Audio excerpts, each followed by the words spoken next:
Good afternoon, brothers. Just off today and just doing some reflecting, some pretty deep reflecting.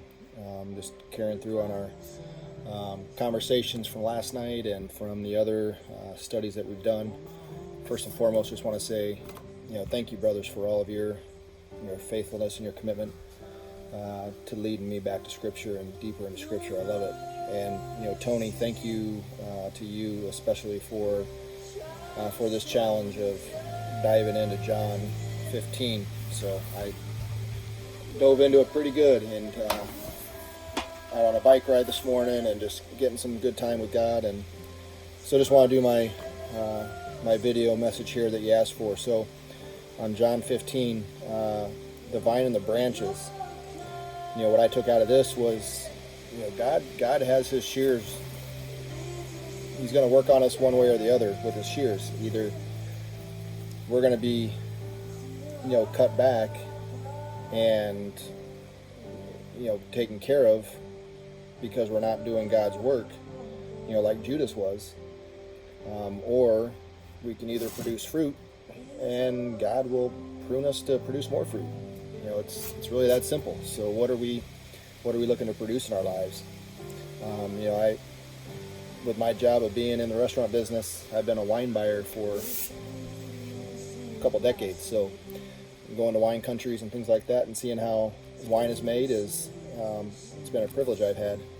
And one of the hardest things for me to see is like early on, what they call bud break, early in the spring, is when the winemaker goes out into the vineyards and he sees all these grapes on the vines, and people think, okay, well, wine is made with grapes. Yes, it is, but one of the strongest skills that a winemaker has is knowing what grapes to cut away to make the other grapes stronger, to make better, make better wine. So, that's what I'm taking out of this. If you guys want to do this test at home, if any of you have tomato plants at home, just go out in your garden, and if there's any flowers, if you have tomatoes on the vines right now, which you should, just go through it with some scissors and cut off any of the flower buds that are on there and see what happens to your tomatoes. They'll get better and stronger. So that was the vine and the branches. Christ-like love. What I'm taking out of this, that any joy is only temporary without Jesus in our lives. With Jesus, all of our joy is eternal. And it also comes out of here is just, loving your neighbor, and we just need to root everything in love. We root everything in love, then everything takes care of itself. And really one of the big takeaways I took about the Christ-like love is that, Jesus keeps no secrets from us, so why do we keep our secrets from him? It's only a fleshly desire anyways for us to keep our secrets from him. He knows everything about us. So what we think are secrets are really just right out in the open with him. So, it's just kind of amazing when you think about things like that. And I also feel God chose me. I think in this he's talking about the disciples, that God chose the disciples and they didn't choose him. But I think that goes for me as well. God chose me. He chased me down. He was always with me. He's always been by my side. But he relentlessly pursued me. And April 16th, or April 6th, 2017, 7:02 a.m. is when I gave my life to Christ. And, he chose me. So I got to live my life like he's chosen me. And then the final part, persecution's predicted.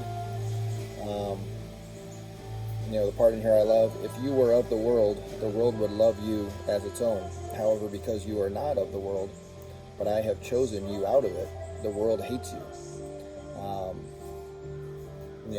I would rather be loved by God eternally than loved in my flesh. And if the world hates Jesus, then let the haters hate me, because I'm going to live my life, recklessly loving Jesus, constantly trying to chase down the one. It's what we're called to do. And, through this KMF family, that I've been blessed to be a part of. Thank you, Joe. It's amazing. And I get to do that each and every day. And by the grace of God, we'll continue to chase down the one, and we'll continue to put that one up on our shoulders and bring him back to the flock and go out and find another one. All All right, love you, brothers. Sorry, it was a little long-winded, 5 minutes, but that's what I got. All right, love y'all.